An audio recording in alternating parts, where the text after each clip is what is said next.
Cette émission vous est présentée grâce à la participation financière de votre Caisse des Jardins du Cœur des Vallées, qui se distingue par sa nature coopérative et son implication au sein de la communauté. En manchette ce soir, le comité des usagers mécontents du Rapibus dépose leur rapport. Un nouveau comité de travail voit le jour à Gatineau. Et non à l'intimidation, oui à l'harmonie, à l'école Monseigneur Charbonneau.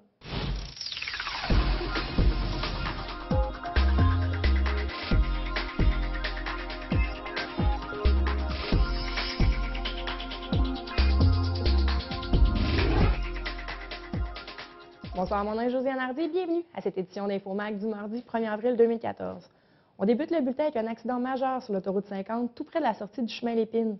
À cet endroit, l'autoroute est rétrécie à une seule voie de chaque côté. La collision s'est produite un peu avant minuit dans la nuit de lundi à mardi dernier. Une voiture qui circulait en direction ouest et un camion remorque qui circulait en direction est ont fait un face-à-face important. L'impact fut si violent que la voiture a automatiquement pris feu, ne laissant aucune chance à la personne qui la conduisait. Une autopsie devra d'ailleurs être pratiquée pour connaître l'identité de la victime. Le chauffeur du camion, quant à lui, a été transporté à l'hôpital pour y soigner des blessures mineures. Aucun terre-plein ne sépare la route à cet endroit, ce qui attise les commentaires de la part des gens du secteur. Plusieurs résidents, via les réseaux sociaux, ont exprimé leur crainte face à cette portion de la route qui fait les manchettes trop souvent à leur goût. Vous êtes nombreux à éprouver des difficultés avec le Rapibus depuis sa mise en fonction il y a quelques mois. De nombreuses personnes ont d'ailleurs carrément abandonné le système, alors que d'autres continuent, mais doivent jongler avec des retards de 40 minutes à chaque matin et soir. C'est ce qui ressort du rapport déposé par le comité d'usagers mécontents du service du Rapibus. Un rapport de 167 pages réalisé par deux ex-utilisateurs du service et économistes, Mme Sylvie Daigneault et M. Marc Séguin. 1313 personnes ont répondu à leur sondage entre les mois de novembre et de janvier dernier. Les auteurs reconnaissent que le document n'est nullement un sondage scientifique, mais que les résultats auraient sans doute été les mêmes si le document avait pris cette tangente. Selon eux, c'est près de 200 répondants qui avaient déjà abandonné le service et 115 personnes envisageraient de le faire très prochainement. Mais plusieurs personnes n'ayant pas de voiture doivent automatiquement prendre l'autobus et sont ainsi pris en otage par le système, clame le regroupement. On peut écouter Mme Claudine Dupuis, porte-parole des usagers mécontents. On demande que le réseau soit repensé entièrement, pas l'infrastructure. C'est la façon dont on utilise l'infrastructure qu'on veut que ça soit repensé, pour s'assurer que les usagers ne perdent plus de temps dans le transport en commun. Parce que là, il y a des gens qui abandonnent, et il y en a qui, à tous les semaines qui abandonnent. Puis c'est pas le but. Parce qu'à un moment donné, la SDO ne pourra plus faire ses frais, là. Et puis c'est la Ville, puis tous les contribuables de la Ville de Gatineau qui va devoir défrayer les coûts, le manque à gagner dans la SDO. Alors non, c'est pas ça. Ce qu'on veut, là, repenser, amener des experts, refaites l'étude, et puis sortez-nous des solutions pour raccourcir le temps de trajet des usagers. Finalement, il faut que ce soit ça. Bien, ce qui sort du rapport, c'est la longueur du trajet, le temps du trajet. Alors, on n'est pas surpris. Après l'étude, on a 1313 répondants et puis on perd en moyenne 40 minutes par jour à cause du Rapibus. Rapibus, c'est une vraie joke. Et puis, c'est pas ce qu'on veut. C'est pas ce qu'on veut vraiment. On avait du temps de trajet beaucoup plus court que ça avant, puis maintenant, ben, c'est dans ça qu'on s'en va. On s'est aperçu qu'il y a des études qui ont été prises en 2004, 2006 pour faire le réseau, repenser au réseau qui sont... on se demande... S'il n'y a pas eu quelqu'un qui a joué avec les chiffres, on ne sait pas. En tout cas, de toute façon, on va déposer tout ça et puis on va demander à ce que ça soit vérifié. Le maire de Gatineau, Maxime Penneau-Jobin, tout comme le prochain président du conseil d'administration de la STO, M. Gilles Carpentier, était sur place pour le dépôt du rapport. D'entrée de jeu, le maire a salué le travail du comité et la création du dit rapport. Pour le maire, le rapport contient de nombreuses questions qui méritent qu'on s'y attarde. Vous pouvez trouver le rapport au www.lantibus.ca. On peut écouter les réactions du maire face au dépôt du rapport. Oui, c'est un travail impressionnant là, en nombre d'heures puis en qualité. Évidemment, on n'est pas d'accord avec tout ce qui est dit là-dedans. Il y a une partie de ça, comme les auteurs le reconnaissent eux-mêmes, là, qui est non scientifique, c'est-à-dire basé sur un échantillon de gens qu'on cible là, et qui sont insatisfaits. Mais il reste que il y a des questions qui sont posées là-dedans qui sont excellentes. Il y a une compilation de problèmes qu'on voit avec le Rapibus dont nous, on doit s'inspirer puis qu'on va remettre, en fait, c'est déjà fait, qu'on va remettre à la direction de la STO. Ça fait que oui, c'est un travail qui à plusieurs égards est valable. Le maire et la STO ne veulent cependant pas aller trop rapidement face à la demande des usagers, soit de revoir le réseau du Rapibus. La STO aura en main au mois d'avril prochain les données concernant leur propre étude sur l'achalandage du réseau. Le maire soutient que l'achalandage du transport en commun se maintient, que l'exode est inexistante, contrairement à ce qu'affirme le comité des usagers mécontents. La STO souhaite stabiliser le service avant d'aller de l'avant avec des solutions majeures. La porte n'est toutefois pas fermée entre le comité et le maire. Ce dernier s'est dit prêt à s'asseoir avec les membres du comité une fois que la STO aura ses propres résultats. On peut écouter à nouveau le maire sur la stabilité du réseau et l'exode des passagers. Bien, on s'était donné 1 an, mais dans la mesure où on ne veut pas que les gens quittent le transport en commun, il y a des actions qu'on a déjà prises à court terme, notamment à Pointe-Gatineau, notamment à l'Est. On va continuer de poser des gestes comme ça. Parce qu'il faut qu'on fasse un peu tout en même temps, là, si on ne veut pas que les gens quittent. Puis nous, là où on a une différence d'interprétation, c'est que pour nous, il n'y a pas d'exode du transport en commun au moment où on se parle. Les chiffres d'avril vont confirmer ou infirmer ça, mais en février, on a rendu public un certain nombre de chiffres qui nous disaient qu'on se maintenait. Puis on se maintient dans un contexte où à Ottawa, ça baisse. Nous, ça fait 2 ans que l'achalandage baisse, là, même avant Rapibus, notamment à cause des compressions fédérales.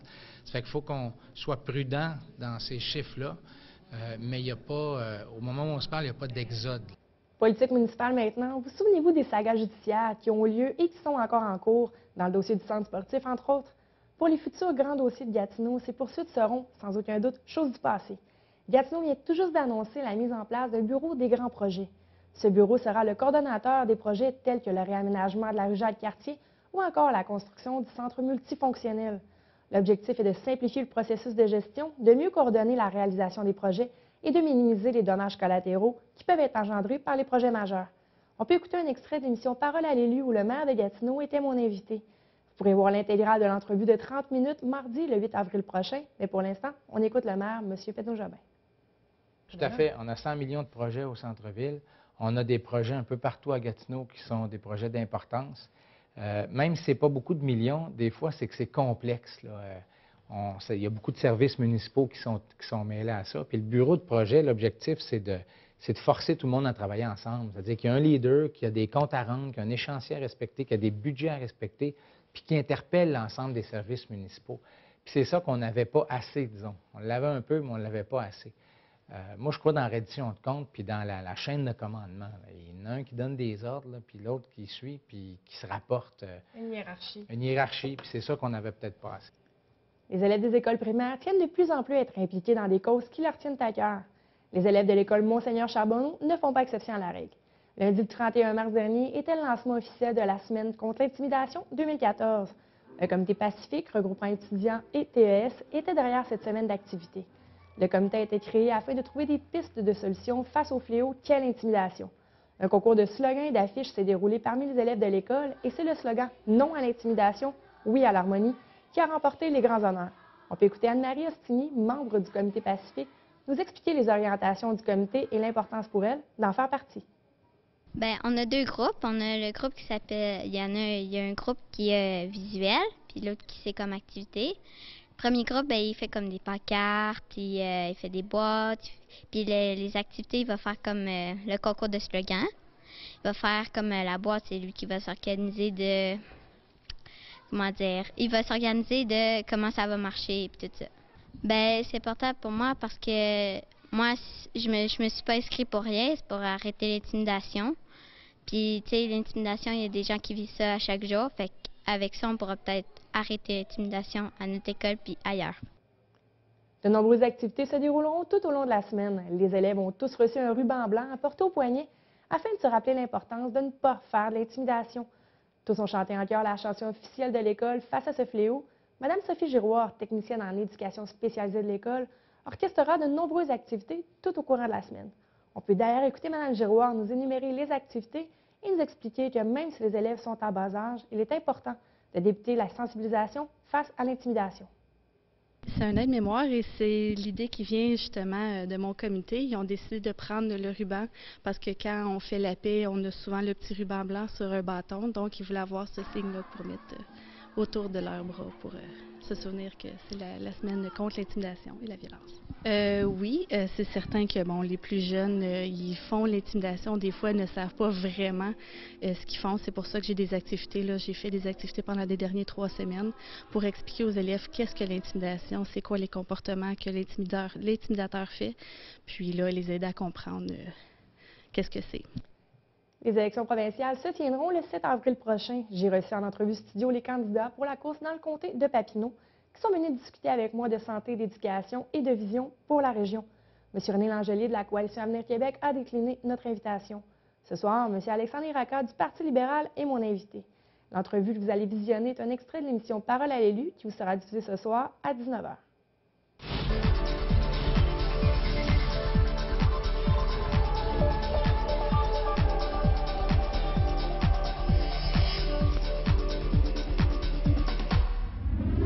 Tout d'abord, d'entrée de jeu, pour ceux qui ne vous connaîtraient pas, parlez-moi un peu de vous. Qui vous êtes? C'est votre deuxième campagne électorale, dans le fond? Oui. Alors moi, je me présente pour un deuxième mandat. J'ai été élu dans un premier mandat aux dernières élections. Alors, je suis un gars du comté de Papineau. J'y habite, j'y travaille depuis plusieurs années. Mes enfants sont dans le comté de Papineau. Donc, c'est ça, je dis toujours aux gens, moi, je ne suis pas un candidat parachuté qui vient faire des babayes une fois par 5 ans. Je suis là et quand quelqu'un perd sa job dans le comté, soyez assurés, quand je suis à l'aréna les fins de semaine avec mes enfants, on fait tirer le bras, puis je le sais assez rapidement. Donc, je suis quelqu'un qui a à cœur le comté de Papineau, les citoyens du comté de Papineau. Je travaille très fort les dossiers pour que ça puisse aboutir. Donc, je les amène à Québec, je les suis, je les achemine. Ma porte est toujours ouverte. J'ai un bureau à Saint-André-Avelin, j'en ai un à Buckingham. Et les gens qui me connaissent savent très bien que je suis un gars de pleine ouverture et que mon bureau est toujours ouvert. Excellent. On va rentrer tout de suite dans les dossiers, dont le premier, la santé. L'urgence de Saint-André-Avelin agit à titre d'urgence sans avoir toutefois le titre officiel. De quelle manière on corrige le tir? Bien là, ça a été mon premier engagement de campagne en santé. Je l'ai fait à Saint-André-Avelin. Présentement, l'urgence à Saint-André-Avelin est ouverte 5 jours semaine.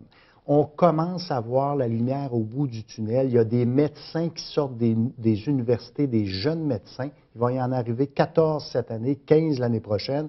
Donc, on peut espérer, avec un budget quand même assez limité, on parle d'environ 850 000 $ récurrents, tout en main-d'œuvre, pour faire en sorte que le CLSC de Saint-André-Avelin puisse être ouvert 7 jours par semaine. C'est un besoin pour la petite nation. Beaucoup de gens se rendent à Hawkesbury et on paie de toute façon avec la carte soleil à Hawkesbury, donc ça va se financer tout seul. Ça va avoir pour effet de désengorger l'hôpital également de Buckingham, parce qu'il y a des gens de la petite nation qui viennent à Buckingham, ils pourront aller à Saint-André-Avelin en cas d'urgence les fins de semaine. Il n'y a aucune pharmacie d'ouverte dans la petite nation le dimanche. La journée que le CLSC va être ouvert 7 jours par semaine, croyez-moi, il va y avoir une pharmacie d'ouverte le dimanche. Donc, c'est un besoin. La population vieillit. On a une population des plus vieillissantes dans le comté de Papineau. C'est important d'investir en santé. Deuxième gros dossier, si je peux dire, en santé, le transfert de lits de l'hôpital vers le CHSLD. Si je ne me trompe pas, c'était votre deuxième engagement en santé. Ça fait longtemps que le dossier est sur la table. Comment qu'on règle tout? Alors, oui, effectivement, c'était mon deuxième engagement. J'ai fait ça avec Dr. Yves Bolduc, qui était à mes côtés ici à Buckingham. C'est un premier dossier qui avait été déposé en 2008. Le Parti libéral avait mis beaucoup d'argent dans les infrastructures. L'hôpital à Buckingham a été rénové, le bloc opératoire a été rénové.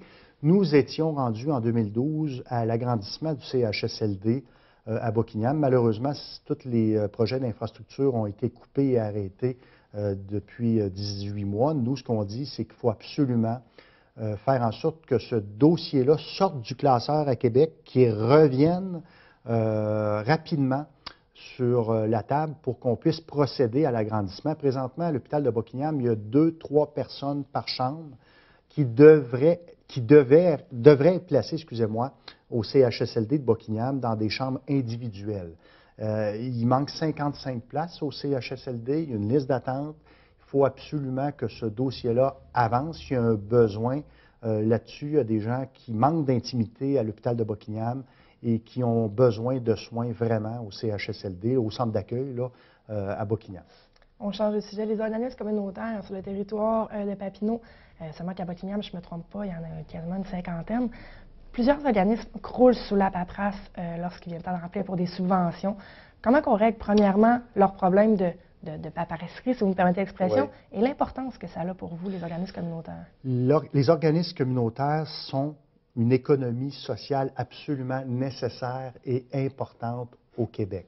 Je vais vous prendre un exemple. Je les ai tous visités ici dans le comté, ou à peu près tous, là, Alpha Papineau.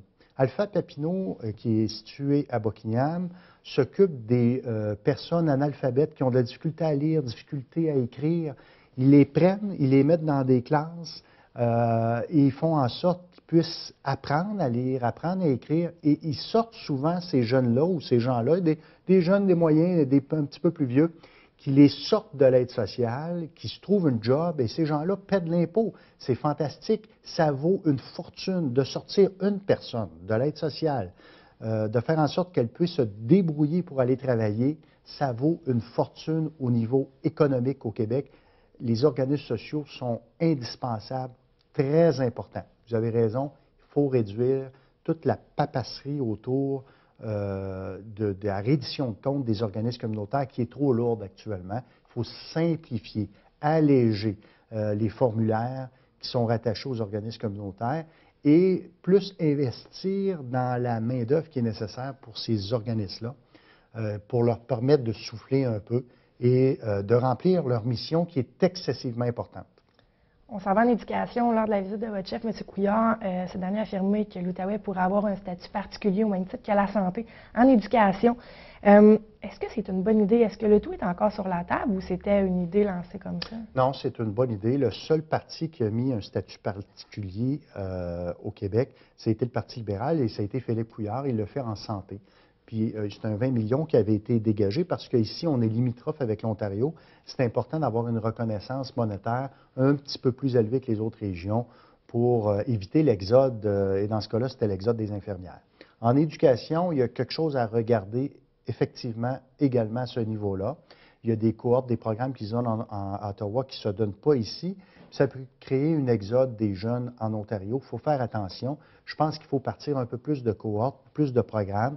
On parle du programme de médecine à l'université qui est une excellente chose. Ça veut dire que les médecins vont pouvoir étudier ici à l'Université du Québec, en Outaouais, faire leur résidence ici et leur stage, etc. Donc, le taux de rétention risque d'être plus élevé pour les médecins pour qu'ils puissent s'établir ici en région. J'ai fait mon 3e engagement sur la formation professionnelle et M. Arcan, Pierre Arcan, l'ancien ministre de l'Environnement, présentement porte-parole d'éducation supérieure, était présent avec moi. Il y a un agrandissement absolument nécessaire au centre de formation professionnelle, l'hôtellerie et la cuisine. Le taux de placement de ces jeunes-là est de 100 %. Alors, les jeunes qui vont en main-d'œuvre, en formation professionnelle, ici à Buckingham, le taux de placement est 100 %. Malheureusement, on est obligé de refuser des demandes, faute de place. Alors, nous, ce qu'on dit, c'est qu'il faut absolument investir là-dedans pour, encore une fois, faire en sorte que nos jeunes travaillent. Ce n'est pas normal qu'un jeune de 20-25 ans soit sur l'aide sociale. Il y a trop de besoins, surtout en main-d'œuvre, en formation professionnelle, dans le comté de Papineau, partout au Québec, pour faire en sorte qu'on abandonne ces jeunes-là. Qu'est-ce qu'on peut souhaiter pour le comté de Papineau? La prospérité, beaucoup d'emplois. Et nous, là, ça a toujours été notre philosophie de base, c'est qu'il faut que les gens travaillent, qu'ils paient de l'impôt, le plus bas possible, mais qu'ils paient de l'impôt pour que l'État puisse prendre les sous après et investir en santé et en éducation. Pas l'inverse. L'argent ne pousse pas dans les arbres. Il faut faire travailler le monde. Alors, je nous souhaite un comté extrêmement prospère, vivant, fier. Moi, c'est les gens que je rencontre sur le terrain sont très fiers d'habiter dans le comté de Papineau. Et il faut les faire travailler, ces gens-là. Puis, il faut s'occuper de la santé, l'éducation, les arts, le tourisme. Donc, il faut s'occuper des vraies affaires.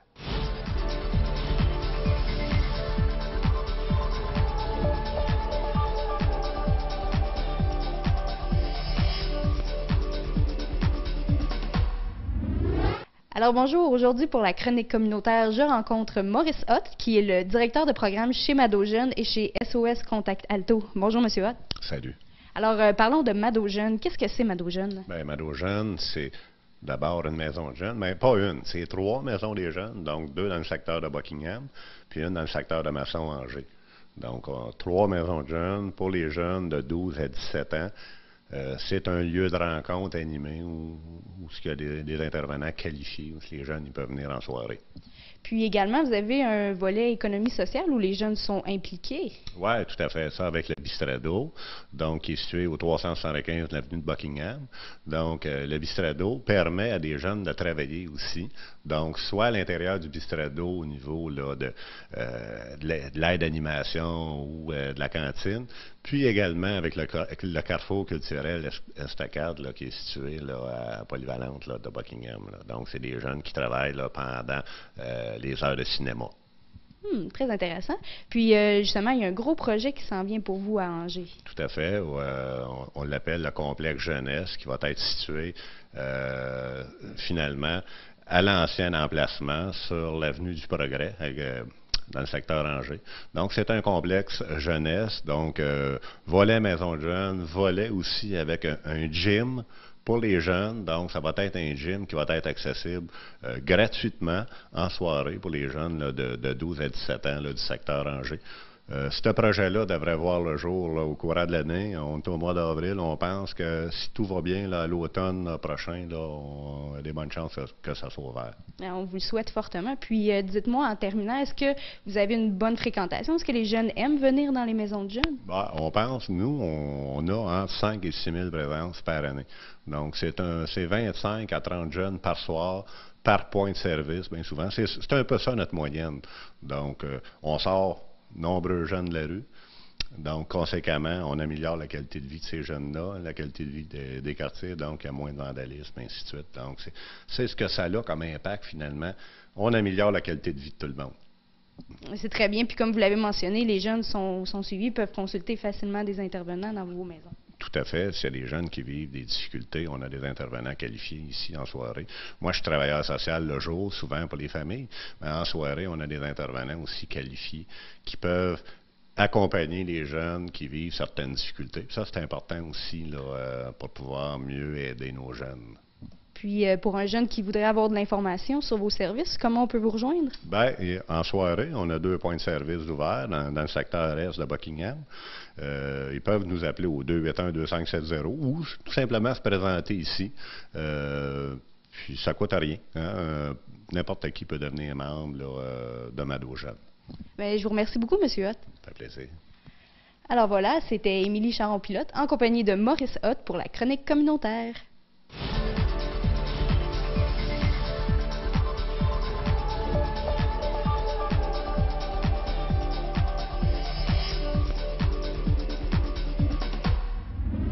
Maintenant, l'heure du culturel avec Émilie. Émilie, bonsoir. Salut Josiane. On débute ça. Gros spectacle jeudi le 3 avril prochain. Oui, donc avec Laurence Elie, gagnante d'un Félix en 2011, Laurence séduit à nouveau avec son nouvel album et son nouveau spectacle. Donc, les chansons pop de Laurence Elie se teintent de saveurs folk, blues et americana. Donc, Laurence nous raconte des histoires à la fois légères et profondes à propos des amours d'aujourd'hui et de la vie qui passe. Donc, c'est une contribution volontaire là, pour l'entrée. Je vous invite d'ailleurs à... je vous présente un extrait. Moi, je n'ai besoin de rien. Tant que toi, tu tiens ma main, tant que tu m'aimes.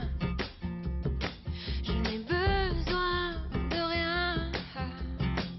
Tout petit, l'appartement, tant qu'il y a toi dedans.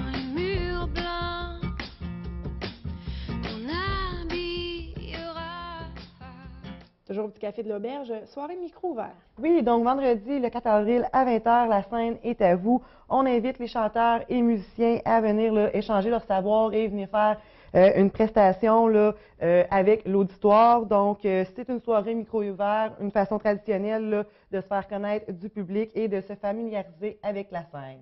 Excellent. Et on se transporte au Cinéma d'Elmer. Des séances adaptées, qu'est-ce que c'est? Oui, donc c'est Cinéma d'Elmer en partenariat avec Trait d'Union qui propose tous les premiers samedis du mois à 10h des séances adaptées pour les personnes qui ont des besoins spéciaux.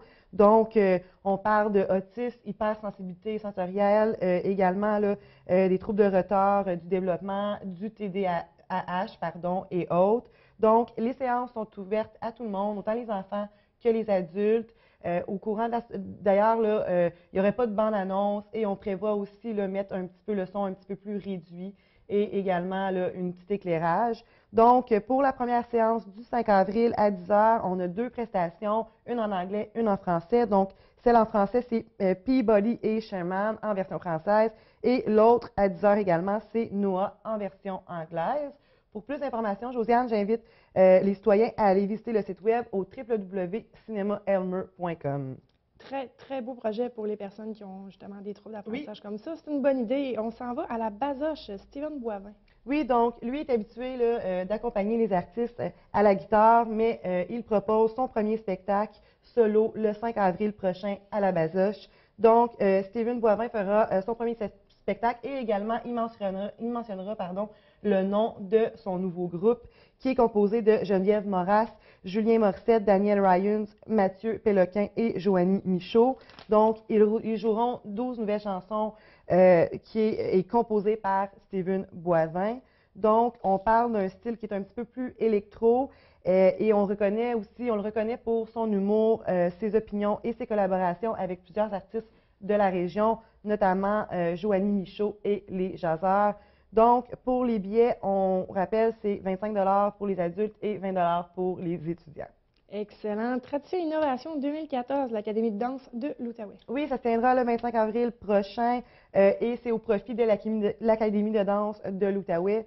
Donc, les élèves de l'atelier feront des prestations en danse classique, en danse indienne, en danse contemporaine, danse trapèze et danse théâtre. Donc, fidèle à sa tradition, cette soirée célèbre la relève en plus de la Journée internationale de la danse. L'événement se tiendra à la salle Odyssée de la Maison de la Culture et les billets se vendent au coût de 30 $ pour les adultes et 15 $ pour les étudiants et les enfants. Donc, pour information, 243-2525. Excellent. Environ 30 secondes, la collection de thèmes du Canada est de retour. Oui, très intéressant, Josiane, parce qu'on a un nouveau lieu et justement, c'est rehaussé par une présentation qui est plus moderne. Donc, la collection de thèmes du Canada comprend toutes les vignettes émises à ce jour là, depuis l'émission du premier thème là, du Canada en 1851 et on voit également les thèmes là, de chacune des provinces. Donc, je vous invite à aller voir cette exposition-là qui débute le 28 mars prochain. Très intéressant. Excellent. C'est malheureusement tout le temps qu'on a ce soir pour le Culturel Émilie. Les reportages seront de retour très bientôt. La campagne électorale achève. Donc, si vous avez des idées, des suggestions de reportages, je vous invite à m'écrire à nouvelles avec un s@tvc.qc.ca. Donc, nouvelles avec un s@tvc.qc.ca. Des idées de reportages, des suggestions, des commentaires. Et je vous invite à aller sur notre site Internet. Le débat Papineau 2014 est disponible si vous n'êtes pas encore décidé pour l'élection du 7 avril prochain. Je vous souhaite une très bonne soirée. On se reparle jeudi prochain.